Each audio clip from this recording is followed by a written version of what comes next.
दोस्तों आप सभी का स्वागत है आपके अपने इस ऑनलाइन प्लेटफॉर्म पार्थ एकेडमी में।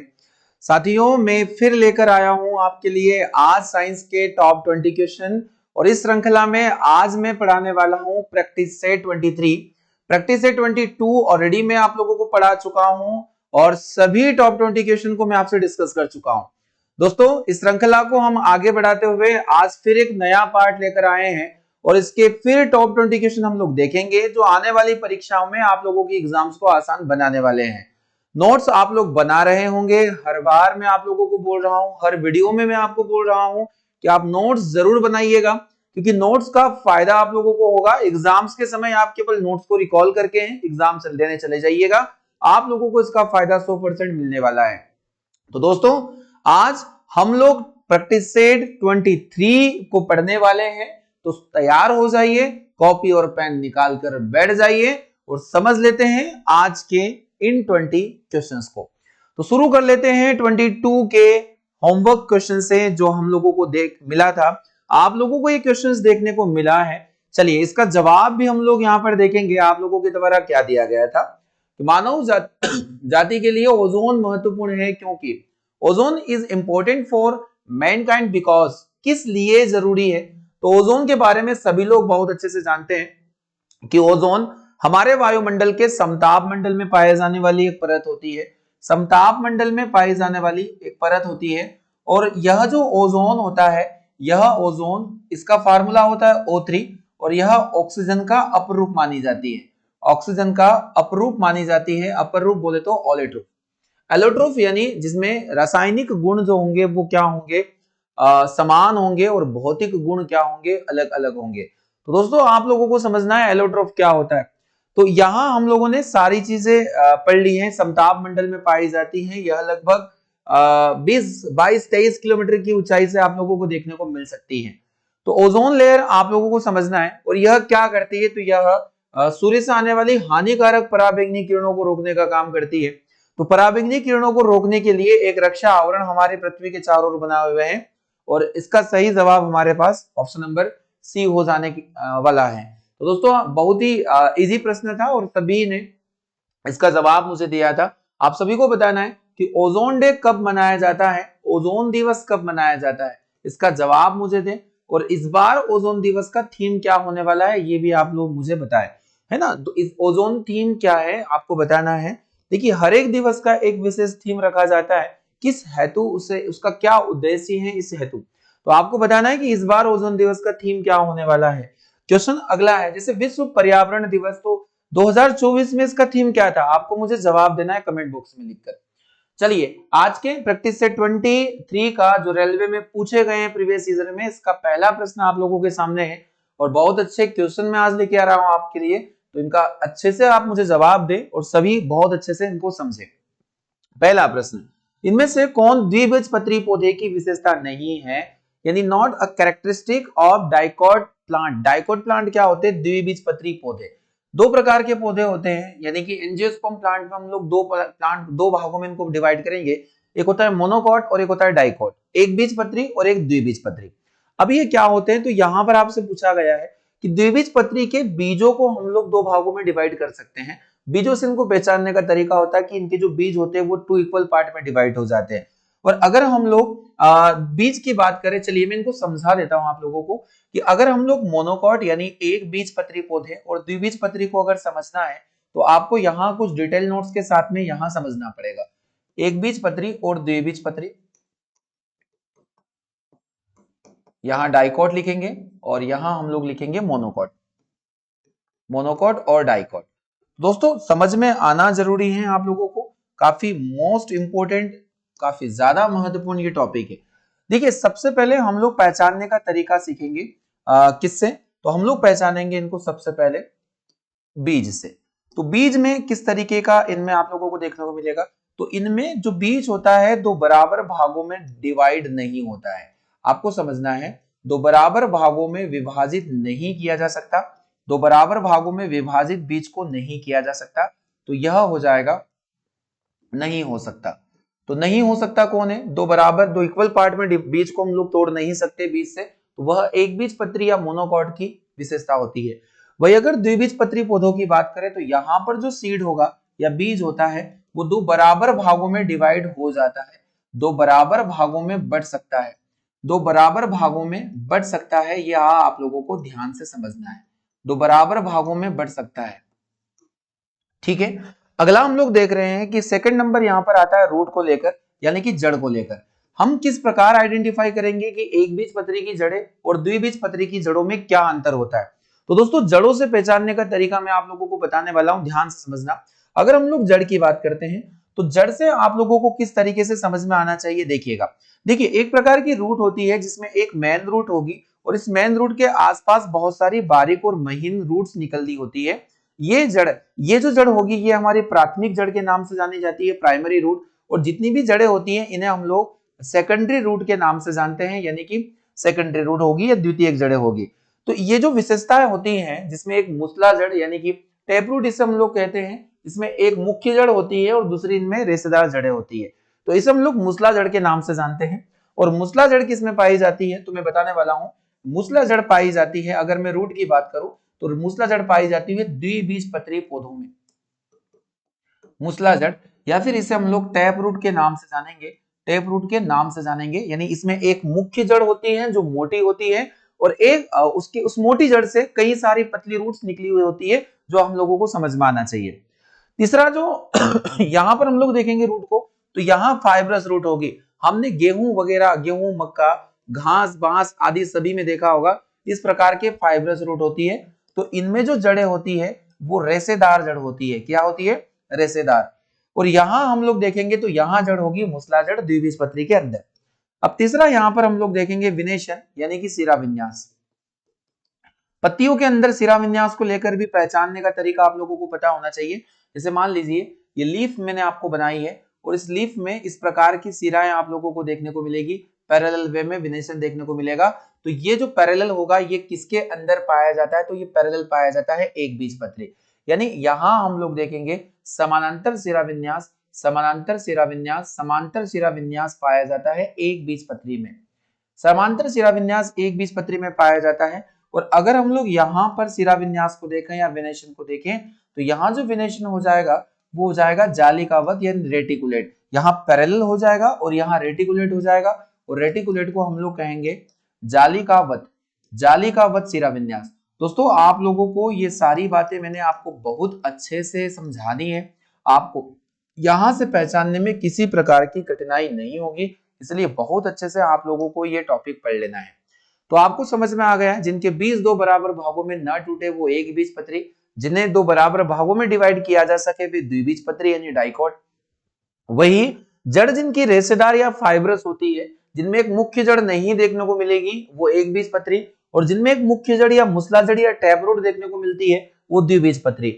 वही अगर हम लोग विनेशन की बात करें सिरा विन्यास की, तो इनमें पैरेलल विनेशन होगा और यहाँ विनेशन होगा रेटिकुलेट यानी कि जालिकावत। पत्तियों में इस प्रकार, जैसे यहाँ हम लोग अगर जालिकावत सिरा विन्यास को समझे तो इस प्रकार का विनेशन आप लोगों को देखने को मिलेगा जो उलझा हुआ रहता है, उलझा बिखरा रहता है, यानी पैरेलल वे में नहीं होगा। तो दोस्तों इस प्रकार के जो विनेशन होंगे वो द्विबीजपत्री यानी उच्च स्तरीय पादपों में देखने को मिलते हैं। दोस्तों समझ में आप लोगों को जरूर आ गया होगा। अब आप देखो एक क्वेश्चन को समझने में हम लोगों को कितना कंटेंट समझाना पड़ता है, और यही से क्योंकि एलपी में आया हुआ प्रश्न है, काफी अच्छे लेवल पर पूछा गया है। तो इनमें से कौन द्विबीजपत्री पौधों की विशेषता नहीं है? तो इन पौधों की जड़ें रेशेदार होती है। क्या द्विबीजपत्री पौधों में जड़ें रेशेदार होती है? हमने रेशेदार जड़ यहां नहीं पढ़ा, ये जड़ तो एक बीजपत्री की विशेषता है, यानी कि यहां हमारा पहला ही ऑप्शन सही हो जाने वाला है, ऑप्शन नंबर ए। इसके अलावा आप पढ़ लीजिए इन पौधों में मूसला जड़ें पाई जाती है, बिल्कुल सही स्टेटमेंट है। इसमें एक मुख्य मोटी जड़ होगी जिससे प्राइमरी रूट, और उससे जुड़ी हुई छोटी छोटी जड़ें होती है जिन्हें सेकेंडरी रूट के नाम से जानते हैं। इन पौधों में दो बीज पत्र होते हैं, बीजों को दो भागों में बांट सकते हैं, और इन पौधों में जालीदार सिरा विन्यास होता है। तो जालीदार यानी कि रेटिकुलेट वेनेशन यहाँ पर पाया जाता है। ये स्टेटमेंट आप लोगों को समझ में जरूर आना चाहिए। एक बीजपत्री और द्विबीजपत्री को लेकर काफी शानदार ये प्रश्न था, और मैं इसे 5 स्टार रैंक दे रहा हूं क्योंकि ये आने वाले एग्जाम में भी पूछा जा सकता है आपसे। दोस्तों सही जवाब हो जाएगा इसका ऑप्शन नंबर ए। अगला क्वेश्चन, अगला क्वेश्चन आप सभी ये आपने नोट्स में आप जरूर लिखे, और इसी के साथ हम लोग अगले क्वेश्चन पर देखते हैं। आपसे पूछा गया है कि रक्त प्रकार के ऊतक का एक उदाहरण नहीं है, आरआरबी एग्जाम में पूछा गया है। रक्त के प्रकार के ऊतक का उदाहरण, यानी कि जितने भी आप लोगों को टिश्यूज पता है कि ब्लड टाइप टिश्यूज आप लोगों को एग्जाम्पल देखना है, तो इसमें कौन होगा? तो इपिथेलियल या न्यूरोलॉजिकल या फिर मस्कुलर या फिर कनेक्टिव। आपको बताया कि जो रक्त होता है एक प्रकार का कनेक्टिव टिश्यू होता है। ब्लड एक तरल, यानी रक्त एक तरल संयोजी ऊतक है। रक्त एक तरल संयोजी ऊतक है। Blood is a fluid connective tissue, संयोजी ऊतक, है ना। ध्यान रखना है, यह लाइन सीधा, यह स्टेटमेंट सीधा कॉपी किया जाता है एग्जाम्स के द्वारा। तो दोस्तों रक्त क्या है? तो रक्त एक प्रकार का तरल संयोजी ऊतक माना जाता है, जो आप लोगों को समझ में यहां से आना ही चाहिए। तो दोस्तों इतनी सारी जानकारी आप लोगों को यहां से समझ में आ गई है। चलिए बढ़ते हैं अगले प्रश्न की तरफ। सही जवाब हो जाएगा कि रक्त क्या है? तो रक्त एक कनेक्टिव टिश्यू होता है, फ्लूइड कनेक्टिव टिश्यू माना जाता है। अगला क्वेश्चन है, इनमें से किस ऊतक में कोशिकाएं जीवित होती है, लंबी और कोनों पर अनियमित रूप से स्थूल होती हैं? देखिए प्लांट मॉर्फोलॉजी के क्वेश्चन है, काफी शानदार प्रश्न है और एग्जाम में पूछे ही जाते हैं ऊतक को लेकर। एलपी टीयर फर्स्ट में आया हुआ क्वेश्चन है, आप लोगों को बताना है। तो देखिएगा यहां पर आपसे पूछा गया कि उस ऊतकों में कोशिकाएं जीवित होती है, लंबी और कोनों पर अनियमित रूप से स्थूल होगी। तो मैंने आपको बताया था कि 3 प्रकार के ऊतक, पैरेन्काइमा, कोलेनकाइमा और स्क्लेरेन्काइमा। ये होते क्या है? तो ये तीनों मिलकर बनाते हैं सरल स्थायी ऊतक। सरल स्थायी ऊतक सिंपल परमानेंट टिश्यू, एसपीटी का निर्माण करते हैं। सिंपल परमानेंट टिश्यू का निर्माण करते हैं पौधों में। एक होता है मेरिस्टेमेटिक और एक होता है स्थायी ऊतक। और स्थायी ऊतक के 2 प्रकार हम लोगों ने देखे, एक सरल स्थायी ऊतक और एक जटिल स्थायी ऊतक, यानी कि सीपीटी एसपीटी हम लोगों ने पढ़ा है और हम आगे भी पढ़ते रहेंगे। तो सिंपल परमानेंट टिश्यू के 3 टाइप हो गए, parenchyma, collenchyma, sclerenchyma. Parenchyma most abundant plant tissue माना जाता है, सबसे ज्यादा पाया जाने वाला पादप ऊतक। वही अगर हम बात करें, ये जीवित कोशिका से मिलकर बना हुआ होता है। जीवित कोशिकाएं या जीवित सेल इसके अंदर पाई जाती है, लिविंग सेल। कोलेनकाइमा की बात करें तो यह भी एक प्रकार की लिविंग सेल से मिलकर बना होता है, इसकी सेल्स भी क्या होगी? जिंदा। परंतु ध्यान रखना है, कोलेनकाइमा की जो सेल होती है किनारों पर मोटी होती है। और किनारों पर मोटी किस पदार्थ की वजह से होती है? क्योंकि इसके किनारों पर पेक्टिन नामक पदार्थ का क्या होता है? जमाव पाया जाता है। पेक्टिन नामक पदार्थ का जमाव पाया जाता है और पौधों में यह लचीलापन देने के लिए जिम्मेदार माना जाता है। तो पौधों में लचीलापन किसके कारण होगा? तो लचीलापन कारण हो जाएगा किसकी वजह से? कोलेनकाइमा की वजह से। आप लोगों ने देखा होगा कि जो प्लांट में फ्लेक्सिबिलिटी होती है, पौधे जब तेज हवा में या तेज वायु में अपने जगह पर ही स्थिर होकर वहां मूवमेंट करते हैं। आपने पौधों की शाखाओं को जरूर देखा होगा कि उनमें कितनी ज्यादा फ्लेक्सिबिलिटी होती है। और यह फ्लेक्सिबिलिटी या लचीलापन पौधों में कोलेनकाइमा की वजह से आता है। सीधा यह प्रश्न एग्जाम में आ सकता है। तो दोस्तों उसका सही जवाब यहां पर देखेंगे कि किनारों पर, कोनों पर अनियमित रूप से स्थूल होती है। तो आपको बताना जो थिकनेस आएगी, ये थिकनेस किसकी वजह से आएगी? पेक्टिन के जमाव के कारण। और पूरी सेल अगर हम लोग देखें कि जमी रहती है तो उसमें आ जाएगा स्क्लेरेन्काइमा। और स्क्लेरेन्काइमा में समझा चुका हूं, जैसे हम लोग फल और जितने भी सब्जियां वगैरह होते हैं उनके बाहरी छिलके जो बाहर फेंकते हैं, उनमें सब में क्या पाया जाता है? स्क्लेरेन्काइमा पाया जाता है। दोस्तों थर्ड के लिए सही जवाब हो जाएगा ऑप्शन नंबर ए। काफी अच्छे प्रश्न है और इनके कॉन्सेप्ट काफी शानदार है। चलिए क्वेश्चन अगला है, एलपी में पूछा जा चुका क्वेश्चन है कि स्वाद का पता लगाने के लिए अभिग्राहक को क्या कहते हैं? यानी आपसे पूछा गया है जो टेस्ट रिसेप्टर होते हैं, डिटेक्टिंग टेस्ट रिसेप्टर होते हैं, उनको हम क्या कहते हैं जो स्वाद को ग्रहण करते हैं हमारे अंदर? अलग अलग प्रकार के ऑप्शन है यहाँ पर। गस्टेटरी बड्स पूछा है, गस्टेटरी रिसेप्टर पूछा है, ऑल्फैक्टरी रिसेप्टर पूछा है, सेंसरी रिसेप्टर पूछा है, या केमिकल रिसेप्टर पूछा गया है। दोस्तों बताना है, देखिए घ्राण संबंधित या घ्राण अभिकारक, जब भी इस एग्जाम में ऑल्फैक्टरी पूछा जाए, ये स्मेल से रिलेटेड होते हैं, यानी कि गंध से संबंधित होते हैं, है ना, गंध से संबंधित होते हैं। वही अगर हम संवेदिक अभिकारक तो सेंसरी, जो सेंस ऑर्गन होते हैं उनसे जो सूचनाएं होती है ग्रहण करने के लिए यूज किया जाता है। वही अगर हम रसवेदी अभिकारक या गस्टेटरी ब्लड्स पूछे तो इसका संबंध होता है स्वाद से, क्या होगा? टेस्ट से संबंधित। इसलिए हमारे प्रश्न का सही जवाब हो जाएगा ऑप्शन नंबर ए। दोस्तों पूछा क्या जा रहा है? स्वाद का पता लगाने के लिए जो अभिकारक होगा वो क्या होगा? अभिग्राहक होगा, तो वो होगा गस्टेटरी रिसेप्टर या गस्टेटरी बड्स। हमारी जीभ के ऊपर पेपिलास पाए जाते हैं, छोटे छोटे बड्स पाए जाते हैं जिनसे स्वाद हम लोग ग्रहण करते हैं। दोस्तों ध्यान रखना है, क्वेश्चन बड़ा काफी शानदार है और पूछा जाता है। ऑल्फैक्टरी का संबंध गंध से, गस्टरी का संबंध हमारा स्वाद से। यही आप लोगों को ध्यान रखना है। फोर्थ के लिए सही जवाब हो जाएगा ऑप्शन नंबर ए। अगला क्वेश्चन है कि जब हम खाना भोजन ग्रहण करते हैं उससे प्राप्त हुई कुल ऊर्जा किस रूप में संग्रहित हमारी बॉडी के अंदर होती है? फूड एनर्जी हमारे अंदर पूछा गया है, आरआरबी एलपी में पूछा गया क्वेश्चन है। दोस्तों सभी लोग अच्छे से जानते हैं, आप सभी, कि जितने भी एनिमल होते हैं उनके अंदर फूड स्टोरेज होता है ग्लाइकोजन के फॉर्म में। किस रूप में होगा? ग्लाइकोजन के फॉर्म में। वही अगर हम प्लांट की बात करें तो प्लांट में जो फूड स्टोरेज होगा वह स्टार्च के रूप में होता है। किस रूप में होता है? स्टार्च के रूप में। दोस्तों काफी शानदार प्रश्न है। पौधों में जो भोजन का संग्रहण होता है वह किस रूप में होता है?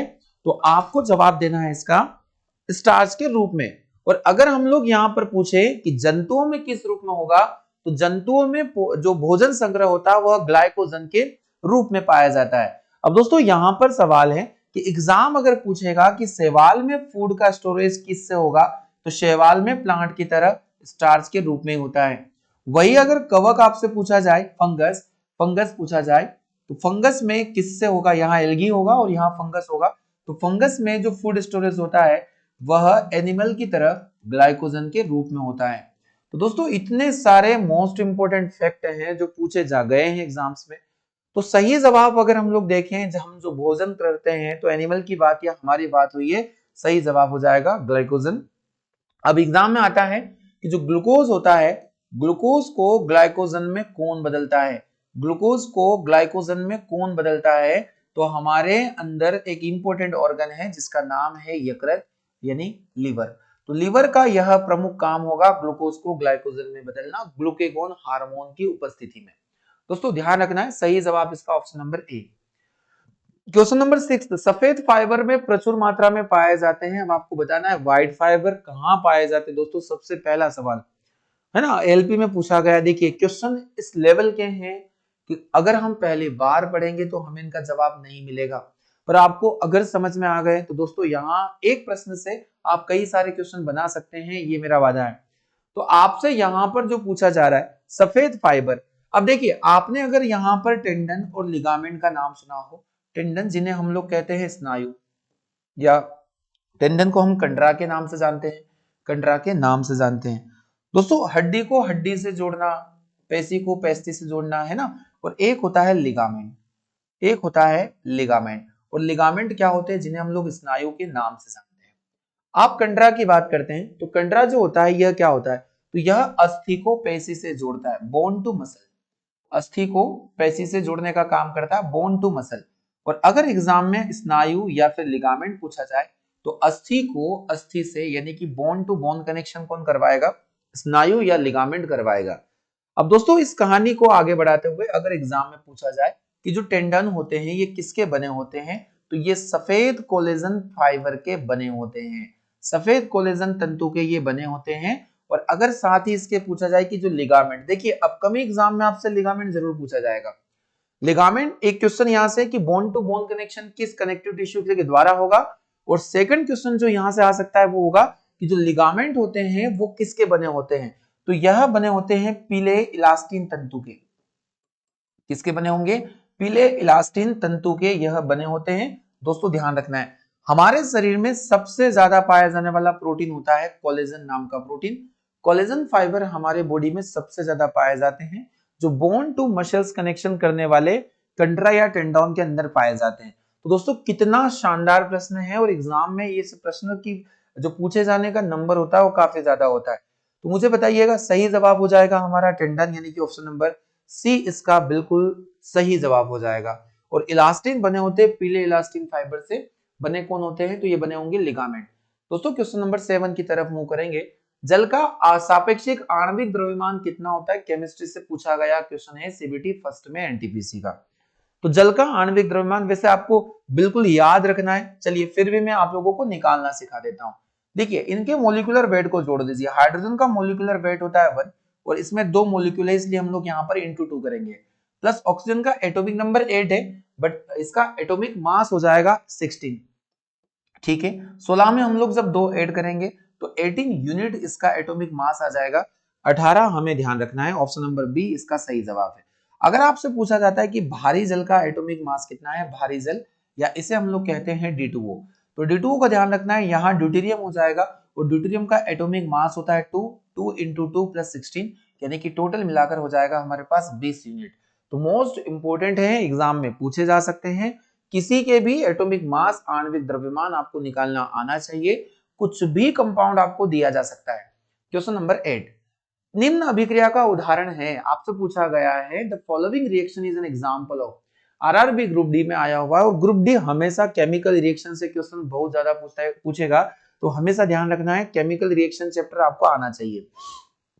चलिए सबसे पहले एक रिएक्शन देख लेते हैं। यहां पर बोला गया है MgOH ट्वाइस मैग्नीशियम हाइड्रोक्साइड है जो एक प्रकार का क्षार माना जाता है, और HCl जो एक प्रकार का अम्ल माना जाता है। और यहां सीधा सीधा आप लोगों को सवाल है कि अम्ल और क्षार की क्रिया से निर्माण हो रहा है यहाँ पर MgCl2 का मैग्नीशियम क्लोराइड, जो एक प्रकार का सॉल्ट होता है, लवण होता है, और पानी का, कि अम्ल और क्षार की क्रिया से लवण और पानी का निर्माण एक उदासीनीकरण प्रक्रिया या न्यूट्रलाइजेशन प्रोसेस के नाम से जाना जाता है। हम लोग देख लेते हैं, इसमें पहला ही ऑप्शन हमारे लिए बिल्कुल सही जवाब हो जाएगा, ऑप्शन नंबर फर्स्ट, यानी न्यूट्रलाइजेशन प्रोसेस। यहाँ एक रिएक्शन और दी जा सकती थी आप लोगों को कि आपको यहाँ पर पूछा जा सकता है कि HCl की क्रिया हम लोग करवा सकते हैं, किससे करवा सकते हैं, एक बेस ले लीजिए NaOH से, तो यहाँ निर्माण होगा, देखिए उत्पाद में नीचे लिख रहा हूं, यहाँ निर्माण होगा NaCl का प्लस यहाँ पर H2O बनेगा।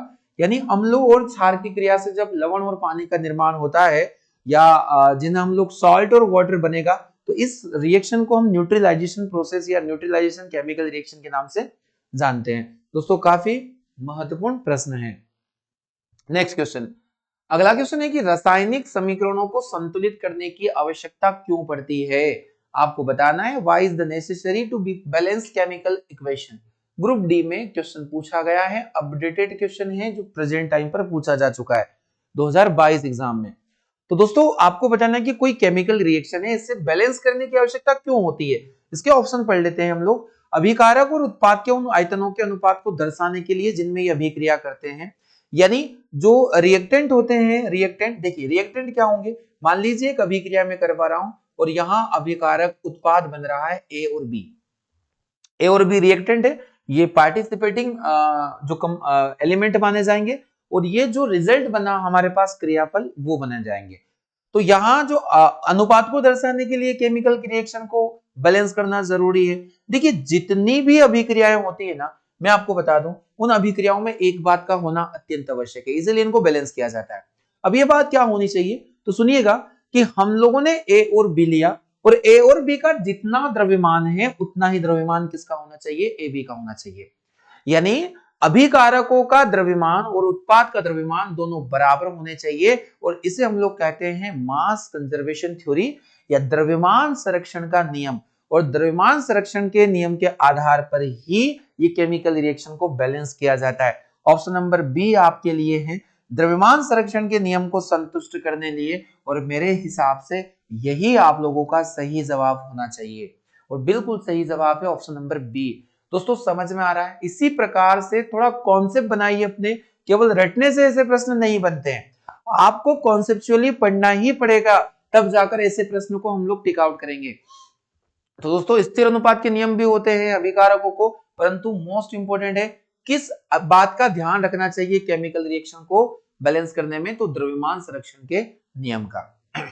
अगला क्वेश्चन है, क्वेश्चन नंबर 10 है कि दी गई द्विविस्थापन अभिक्रिया में ए तथा बी के स्थान पर क्रमशः क्या आएगा। देखिए आपसे पूछा गया ए प्लस बी, तो यहां आप लोगों को देके रखा है, चलिए मैं नीचे लिख देता हूं, ए और बी देके रखा है, यहां बन रहा है AgBr, और साथ में बाय प्रोडक्ट आपको KNO3 पोटेशियम नाइट्रेट बनना देखने को मिल रहा है। तो दोस्तों यहां पर अगर मैं देखूं तो एक डबल डिस्प्लेसमेंट रिएक्शन है, और डबल डिस्प्लेसमेंट रिएक्शन का मतलब है कि यहां आयनों का आदान प्रदान जरूर हुआ होगा तभी ये बने। अब यहां हम लोग पॉजिटिव ये नेगेटिव ले, तो यहां जो नेगेटिव होगा उसके साथ इसको हम जोड़ देंगे, और इस वाले पॉजिटिव को इसके साथ जोड़ेंगे, यानी ए के स्थान पर होगा AgNO3 और बी के स्थान पर हो जाएगा KBr। तो क्या आप लोगों को इस प्रकार प्रश्न को समझौते आता है, तो AgNO3 KBr हमारा सही जवाब हो जाएगा, ऑप्शन नंबर डी बिल्कुल सही जवाब होगा। डबल डिस्प्लेसमेंट रिएक्शन जो मैं काफी बार आपको पढ़ा चुका हूं, और काफी ज्यादा क्वेश्चन भी इनको देखने को एग्जाम में मिलते हैं। क्वेश्चन 11, PbO2 यानी कि लेड ऑक्साइड और हाइड्रोक्लोरिक एसिड की क्रिया हो रही है, तो लेड क्लोराइड और पानी और क्लोरीन में ऑक्सीकृत होना पदार्थ होगा। मतलब ऑक्सीकृत ऑक्सीडाइज होने वाला पदार्थ कौन है, किसका ऑक्सीडेशन यहाँ पर हो रहा है। दोस्तों ऑक्सीडेशन रिडक्शन में फिर बोल रहा हूं, अगर रेलवे देने जा रहे हो, केमिस्ट्री के सारे टॉपिक तो आपको पढ़ना ही है, परंतु मैं बोल रहा हूं ऑक्सीडेशन रिडक्शन और केमिकल रिएक्शन इतना स्ट्रॉन्ग करके जाइएगा, सबसे ज्यादा प्रश्न आपको इन दो चैप्टर से ही देखने को मिलेंगे, है ना। दोस्तों केमिकल रिएक्शन जो सभी के लिए प्रॉब्लमेटिक चैप्टर माना जाता है, और ऑक्सीडेशन रिडक्शन तो 1% स्टूडेंट जो रेलवे एग्जाम्स देते हैं उन्हें काफी अच्छे से समझ में आ जाता है, और जो एग्जाम बनाते हैं बस आपको उन्हीं 1% में रहना है। तो पूछा जा रहा है कि लेड ऑक्साइड यहाँ PbO2 और HCl। अब आप थोड़ा सा कम इनके प्रोडक्ट पर ध्यान दीजिए। देखिए यहां लेड के साथ में ऑक्सीजन था, और लेड के साथ में ऑक्सीजन, यहां लेड के साथ क्लोरीन है, यानी लेड के साथ में ऑक्सीजन निकल गया, यहां रिमूविंग ऑफ ऑक्सीजन हुआ, और ऑक्सीजन का निकलना तो अपचयन माना जाता है, ऑक्सीजन का निकलना अपचयन माना जाता है। और अगर लेड ऑक्साइड का अपचयन हुआ है तो HCl का ऑक्सीकरण होगा ही होगा, HCl का ऑक्सीकरण। या फिर आप ऐसे देख लीजिए, हाइड्रोक्लोरिक एसिड में जो H है, इस H के साथ में यहां ऑक्सीजन आके ऐड हो गया, ऑक्सीजन जुड़ गया, और ऑक्सीजन का जुड़ना ऑक्सीकरण के नाम से जाना जाता है। इसलिए सही जवाब हो जाएगा कि यहां किसका ऑक्सीकरण हो रहा है, तो HCl का ऑक्सीकरण हो रहा है, हाइड्रोक्लोरिक एसिड हमारा सही जवाब होगा। दोस्तों बिल्कुल भी उलझने वाला प्रश्न ही नहीं है, अगर कॉन्सेप्ट आते हैं तो ये 5 सेकंड आप देखोगे रिएक्शन और उसके आंसर लगाओगे। कंफ्यूज नहीं होना है, उलझने उनके लिए जिन्होंने समझा नहीं। तो आप समझ लीजिए, और अगर ये टॉपिक आपको पढ़ना है तो आप प्लेलिस्ट में जाइए, अपने चैनल के प्लेलिस्ट में जाइए, केमिस्ट्री के चैप्टर वाइज एमसीक्यू को देखिए, और वहां ऑक्सीडेशन रिडक्शन मैंने बहुत ही बेहतरीन तरीके से आपको समझाया है विथ बेसिक कॉन्सेप्ट। एक बार जाकर जरूर देखो, आपको बहुत अच्छे से समझ में आ जाएगा, और रेलवे की नैया इस बार पार होगी, ये मैं गारंटी लेता हूं। क्वेश्चन नंबर 12 की तरफ जाएंगे। अगला प्रश्न आप सभी के सामने यहां पर दे के रखा है, एक और रिएक्शन लीजिए आपके सामने, एलपी टायर फर्स्ट में पूछा गया प्रश्न। और क्या है ये प्रश्न, समझो कि आपसे यहां पर पूछा जा रहा है SnCl2 HgCl के साथ क्रिया कर रहा है, HgCl ना मरकरी क्लोराइड के साथ में, तो Hg2Cl2 बना और SnCl4 का निर्माण हुआ। बताइए इसमें क्या हो रहा है, SnCl2 अपचयित हो रहा है, SnCl2 ऑक्सीकृत हो रहा है, HgCl। चलिए पहले हम लोग यहां समझ लेते हैं। आपको ऑक्सीडेशन रिडक्शन के सारे रूल्स पता होने चाहिए, अगर रूल्स पता है तो आप मेरे साथ एंजॉय करोगे इस चीज को, अदरवाइज आपको थोड़ा प्रॉब्लम जरूर आ सकता है दोस्तों। तो ये सारी चीजें मैं खुद बोल रहा हूं, अगर आपने ऑक्सीडेशन रिडक्शन नहीं पढ़ा है तो फिर ऐसे प्रश्न आप लोगों से थोड़ा कठिनाई से ही बनेंगे, पर बनेंगे जरूर। अब देखिएगा यहां सीधा आपको देखने को मिल रहा है कि यहां SnCl2 था, यहां SnCl4 है, SnCl4 है, यहां SnCl2 था, यानी इसके अंदर दो क्लोरीन आके और जुड़ गए, दो क्लोरीन आके और ऐड हुए। और क्लोरीन क्या है, एक इलेक्ट्रोनेगेटिव एलिमेंट, यानी विद्युत ऋणात्मक तत्व, और विद्युत ऋणात्मक तत्व अगर आकर जुड़ते हैं तो वहां ऑक्सीकरण ही माना जाता है। अब मुझे बताइए क्या SnCl2 का ऑक्सीकरण हो रहा है, तो बिल्कुल सही जवाब होगा SnCl2 का ऑक्सीकरण ही हो रहा है, यानी ऑप्शन नंबर बी बिल्कुल करेक्ट आंसर होगा इस क्वेश्चन के लिए। देखिए कंफ्यूजन तो काफी होगा ऐसे क्वेश्चन में, तो आपको थोड़ा कॉन्फिडेंट होके ही जवाब देना है। जैसे हमने देखा कि Cl2 था, यहाँ Cl4 है Sn के साथ में, तो हम लोग देखेंगे कि यहाँ तो Cl की संख्या बड़ी, और Cl एक इलेक्ट्रोनेगेटिव एलिमेंट होता है, और इलेक्ट्रोनेगेटिव एलिमेंट का अगर नंबर बढ़ रहा है तो वहां हम बोलेंगे वो ऑक्सीडाइज होगा। तो इसकी संख्या क्या हो रही है, क्या हो रही है, आपको बढ़ाने की, तो ऑक्सीकृत हो रहा है, बस इसका सही जवाब होगा। अगला क्वेश्चन, क्वेश्चन नंबर 13 है, यदि एक वस्तु का घनत्व 981 यानी 981 किलोग्राम पर मीटर क्यूब है, तो यह जल में तैरेगा, डूबेगा या फिर जल में डूबकर तैरेगा, या फिर तैरेगा या जल से पूर्णतः बाहर रहकर तैरेगा। दोस्तों आपको बताना है, देखिए तैरने के नियम क्या है, यानी कि rule of floating, law of floating Archimedes के अनुसार यह था कि जिस वस्तु का जो घनत्व है अगर कम हुआ तो वह वस्तु तैरेगी। अब हमने यहां जो लिया है ये एक वस्तु है, जिसका डेंसिटी आप लोगों को देखने को मिल रहा है। देखिए डेंसिटी जो घनत्व होता है उसका यूनिट होता है मास अपॉन वॉल्यूम, यानी द्रव्यमान बटे आयतन। और द्रव्यमान बटे आयतन को जब आप अच्छे से समझोगे तो यही निकल कर आएगा केजी पर मीटर क्यूब। अगर हम लोग देखें तो 981 एक पदार्थ यहां पर है, और वही अगर हम लोग जल की बात करें तो जल का यहां पर केजी पर मीटर क्यूब में देखें तो 1000 यानी 1000 केजी पर मीटर क्यूब के अकॉर्डिंग होता है। अब आप मुझे बताइए कि जल का जो घनत्व है वो अधिक हो गया और वस्तु का घनत्व कम हो गया, और कम घनत्व वाली वस्तु है तो यह वस्तु तैरेगी, यानी सही जवाब हो जाएगा विल फ्लोट, यानी ऑप्शन नंबर सी जवाब होगा इसका सही। और अगर 1000 के पार इसका डेंसिटी होता तो यह वस्तु डूब जाती। दोस्तों समझ में आना चाहिए, जरूरी बातें हैं जो आप लोगों को मैं समझा रहा हूं यहां से। तो 13 के लिए सही जवाब आप लोगों का हो जाने वाला option number C. Question number 14, पारे की दो बूंदों को संपर्क में लाने पर वे मिलकर एक बड़ी बूंद बनाती है, इसका कारण द्रव द्वारा। दोस्तों ये सभी क्वेश्चन ग्रुप डी है ना, आरआरसी आरआरबी सभी के प्रश्न है, और यहाँ एग्जाम नहीं लिखा इसका मतलब ये नहीं एग्जाम से आउट वाला क्वेश्चन है, ये सभी एग्जाम में पूछे जा चुके ही क्वेश्चन है जो मैं लेकर आ रहा हूं आप लोगों के लिए। देखिए यहां पर अगर मैं पारे की दो बूंदों को लेता हूं और आपस में संपर्क करवाता हूं तो मिलकर एक बड़ी बूंद बन जाती है, इसका प्रमुख कारण क्या होगा। दोस्तों आपके पास पानी की दो बूंदे हैं और इन पानी की दो बूंदों को आप एक दूसरे से नजदीक लेकर आ गए तो ये बड़ी बूंद का निर्माण कर लेगा, ये मर्ज हो जाते हैं। आपको पता है यह होता है सरफेस टेंशन की वजह से। द्रव के सरफेस पर एक ऐसा बल जो द्रव को कम से कम जगह घेरने के लिए ट्राई करता है या कोशिश चेष्टा करता है, तो उस बल को हम लोग कहते हैं पृष्ठ तनाव। और इसमें क्या होता है, न्यूनतम आयतन बनाए रखने के लिए, अधिकतम पृष्ठ क्षेत्रफल बनाने के लिए, या न्यूनतम पृष्ठीय क्षेत्रफल बनाने के लिए, यानी मेंटेनिंग मिनिमम सरफेस एरिया या लिस्ट सरफेस एरिया इसका सही जवाब होगा। कम से कम सरफेस एरिया कवर करने के लिए ऐसा होता है, और सरफेस टेंशन इसी का नाम है। पानी की बूंदें गोल किस वजह से होती है, तो वही सरफेस टेंशन। तो दोस्तों क्वेश्चन समझ में आया है, इन्हीं को बदल कर एग्जाम बार बार आपसे पूछता है और हमें कंफ्यूज करने की कोशिश करता है। दोस्तों क्वेश्चन नंबर 15 की ओर। क्वेश्चन नंबर 15 है बैरोमीटर को कहा जाता है। बैरोमीटर क्या चीज है, चलिए तो सभी ने बैरोमीटर का नाम सुना होगा, एटमॉस्फेरिक प्रेशर मेजर करते हैं, वायुमंडलीय दाब इससे मापा जाता है बैरोमीटर। और बैरोमीटर की खोज की थी ई टॉरिसेली नामक वैज्ञानिक ने।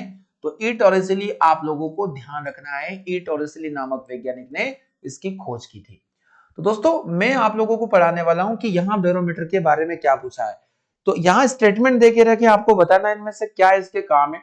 पहला ऑप्शन है कि वायु, पहला ऑप्शन ध्यानपूर्वक आप लोगों को पढ़ना है, और पूछा गया है कि वायुमंडलीय दाब मापन हेतु एक प्रयुक्त किया जाता है। क्या स्टेटमेंट सही है, तो स्टेटमेंट नंबर फर्स्ट हमारे लिए बिल्कुल सही जवाब होगा। अगला है ऊंचाई ज्ञात करने के लिए। देखिए ऊंचाई ज्ञात करने के लिए इसका प्रयोग हम लोग नहीं करते, ऊंचाई ज्ञात करने के लिए इसका प्रयोग हमारे द्वारा नहीं किया जाता। इस ऊंचाई के लिए हम अल्टीमीटर नाम के यंत्र का उपयोग करते हैं, अल्टीमीटर नाम के यंत्र का उपयोग करते हैं। दोस्तों समझ में आप लोगों को आना चाहिए।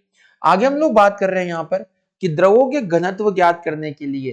तो देखिए यहाँ घनत्व ज्ञात करने के लिए घनत्व मापी हम लोग लेंगे, तो थर्ड भी ऑप्शन हमारे लिए रॉन्ग हो जाने वाला है। और लास्ट हमारे पास बचता है मौसम के पूर्वानुमान। तो देखिए बैरोमीटर से मौसम संबंधित जानकारी भी ली जाती है। तो दोस्तों हमारे लिए इसका सही जवाब होगा कि जो बैरोमीटर होते हैं वो पहला और चौथा काम करेंगे, फर्स्ट और फोर्थ। तो यहाँ केवल वन रॉन्ग हो जाएगा, फर्स्ट और fourth option number C, first और फोर्थ यानी कि ऑप्शन नंबर सी हमारे लिए सही जवाब होगा। तो क्वेश्चन का लेवल आप लोगों को समझ में जरूर आया होगा। तो बैरोमीटर से केवल ये पढ़ लेना कि वायुमंडलीय दाब मापेंगे तो नहीं होगा, आपको बताना है मौसम के पूर्वानुमान हेतु भी इसका प्रयोग किया जाता है।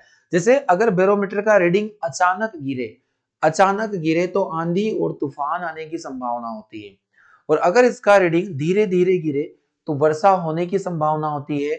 और अगर इसके रीडिंग में राइज अप हो रहा है, रीडिंग बढ़ रहा है, पाठ्यांक बढ़ रहा है, तो मौसम साफ रहने की संभावना मानी जाती है। दोस्तों ये तीन रीडिंग आपको मौसम संबंधित पूर्वानुमान बनाते हैं या बताते हैं, समझना है आपको।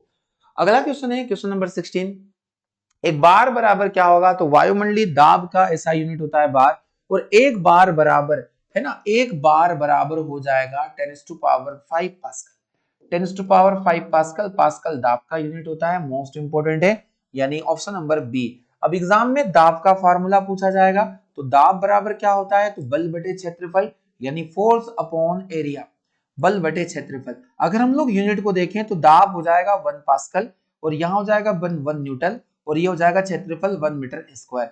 दोस्तों मोस्ट इंपोर्टेंट फैक्ट जो ग्रुप डी में लास्ट टाइम भी पूछा गया था कि 1 pascal is equal to 1 newton per 1 metre square होगा।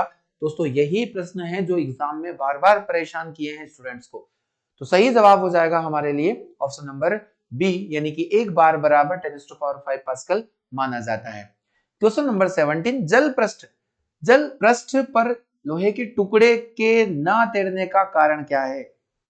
जल के पृष्ठ पर यानी वाटर सरफेस पर जो आयरन पीसेस होते हैं वो नहीं तैरते, इसका वजह क्या है। तो देखिए तैरने के पीछे हमें आर्किमिडीज ही पढ़ना पड़ेगा। आर्किमिडीज को आप बहुत अच्छे से समझ लीजिएगा कि लॉ ऑफ फ्लोटिंग अगर पढ़ना है तो एग्जाम में पूछा तो जरूर जाएगा। अब आप देख लीजिएगा प्रीवियस ईयर में कितने प्रश्न यहां से पूछे गए, वहीं से थोड़ा सा अंदाजा लगाइए कि हमें आगे पढ़ना क्या चाहिए।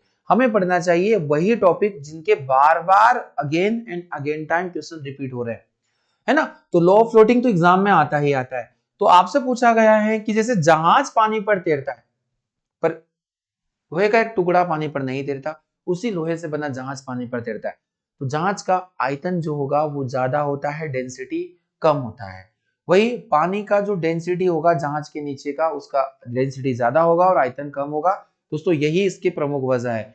और लोहे के टुकड़े का जो डेंसिटी होता है वह अधिक होगा उसके द्वारा घेरे गए पानी से। चलिए ऑप्शन पढ़ लेते हैं। लोहे द्वारा विस्थापित जल का भार लोहे के भार से कम होगा। तो देखिए विस्थापित जल का भार अगर लोहे के भार से कम होता है तो आयरन नीचे डूबेगा। ऑप्शन नंबर ए ही हमारा सही जवाब होगा। अब दूसरे कारण भी समझो, लोहे द्वारा विस्थापित जल का भार लोहे के भार से अधिक होगा, तो ये तो तैरना चाहिए था इस कंडीशन में। लोहे द्वारा विस्थापित जल का भार लोहे के भार के बराबर होगा, या जल का विस्थापन नहीं करता। ऑप्शन नंबर ए इस प्रश्न का बिल्कुल सटीक आंसर है जो आपको समझ में आना चाहिए। क्वेश्चन नंबर 18 क्वेश्चन है कि द्रव में आंशिक या पूर्णतः डूबे हुए किसी ठोस द्वारा, देखिए ये सारे प्रश्न रेलवे के ये जो आर्किमिडीज से पूछे गए थे, है ना, लॉ ऑफ फ्लोटिंग से पूछे गए थे। तो पूछा जा रहा है कि द्रव में आंशिक या पूर्णतः डूबे हुए किसी ठोस द्वारा प्राप्त उछाल की मात्रा। देखिए जब भी जल में किसी चीज को डुबोया जाता है तो उस पर एक उत्प्रेक्ष बल यानी कि बॉयंट फोर्स या उत्प्लावन बल काम करता है, उत्प्लावन बल काम करता है। यह एंटी ग्रेविटेशन फोर्स होता है जो लगता है पानी के द्वारा। तो आपको बताना है कि ठोस द्वारा प्राप्त उछाल की मात्रा किस पर निर्भर करती है।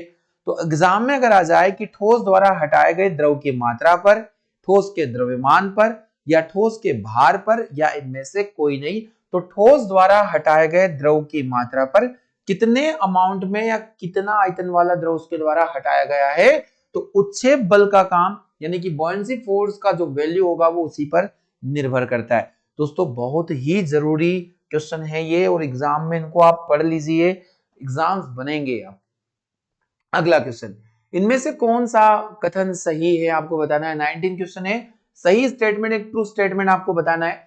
तो पिघलने पर ठोस सामान्यतः फैलता है। देखिए कोई भी सॉलिड है जनरली एक्सपांड करेगा ऑन मेल्टिंग, तो सभी लोग अगर आप किसी भी चीज को पिघलाओगे तो वह फैलेगा। बिल्कुल सही स्टेटमेंट है, तो ऑप्शन नंबर ए हमारा करेक्ट होगा। अगला है कि पिघलने पर बर्फ सिकुड़ती है, आइस श्रिंक ऑन मेल्टिंग। हाँ आइस के केस में पिघलने पर बर्फ सिकुड़ती है, तो यह भी सही है। और बर्फ तो सिकुड़ेगी यानी श्रिंकिंग होगी इसके अंदर। वही बर्फ का घनत्व पानी से कम होता है, इसलिए बर्फ पानी पर तैरता है। बड़े बड़े ग्लेशियर समुद्र में आपने तैरते हुए देखे होंगे, ये इसी की वजह से कि बर्फ का जो डेंसिटी होगा वह कम होता है। किसके कंपेयर में, वो कम होगा किसके कंपेयर में, पानी के कंपेयर में। तो दोस्तों बताना है आपको कौन से कथन सही है। तीनों कथन स्टेटमेंट सही है, option number D first, second और थर्ड आपको बता देना है। चलिए आज के सेशन का अंतिम प्रश्न क्वेश्चन नंबर 20, और यहाँ होमवर्क में लिखना आपके लिए भूल गया हूं, पर आपको यहाँ होमवर्क क्वेश्चन ही है, जवाब आपको मुझे देना है। आज का होमवर्क क्वेश्चन आप सभी के लिए कि यदि हम किसी पात्र के तल पर द्रव के दाब की गणना करना चाहते हैं तो उसे निर्धारित करने के लिए कौन सी मात्रा अपेक्षित नहीं है। हम लोग कैलकुलेट करना चाहते हैं pressure of the liquid at the bottom of vessel, then which quantity is not required to determine. आपको बताना कौन सा जरूरी नहीं है। तो द्रव स्तंभ की ऊंचाई, पात्र के तल के पृष्ठ का क्षेत्रफल, surface area of the bottom of vessel, और पूछा गया डेंसिटी ऑफ लिक्विड यानी द्रव का घनत्व, या फिर यहां पूछा गया है acceleration due to the gravity at the bottom of the container, है ना, जो वेसल है उस पर जो जी का प्रभाव है वो। तो आपको केवल एक बात ध्यान रखना है, द्रव में दाब की गणना कैसे करते हैं। अगर आपको यह प्रश्न आया कि द्रव में दाब कैसे निकालते हैं, तो द्रव में दाब आप आराम से बताओगे कि द्रव में दाब की गणना किस प्रकार की जाती है। इस प्रश्न का जवाब कमेंट बॉक्स में लिखना है। काफी बच्चे वीडियो तो देखते हैं पर कमेंट बॉक्स में जवाब नहीं देते हैं, गलत बात है, बिल्कुल सही नहीं है। तो कमेंट करना है, कैसी क्लासेस लग रही है, कैसे आपको पढ़ाया जा रहा है, तो अधिक से अधिक मुझे कमेंट करें। आपके कमेंट हम जरूर पढ़ते हैं डेली, और हमें बहुत अच्छा लगता है आप अच्छे अच्छे कमेंट करते हैं। तो दोस्तों आज के सेशन में हम लोग इतना ही पढ़ेंगे, मिलते हैं हम लोग अगले सेशन में। हम अभी तक प्रैक्टिस सेट 23 कंप्लीट कर चुके हैं, इनमें सभी में टॉप 20 क्वेश्चन है। पढ़ लीजिए, काफी शानदार कंटेंट आपके पास इकट्ठा हो चुका है, समय निकालिए और पढ़िए। मिलते हैं अगले सेशन में, अपना ख्याल रखें और अपनी पढ़ाई बेहतरीन तरीके से चलने दें। आप सभी का बहुत बहुत धन्यवाद।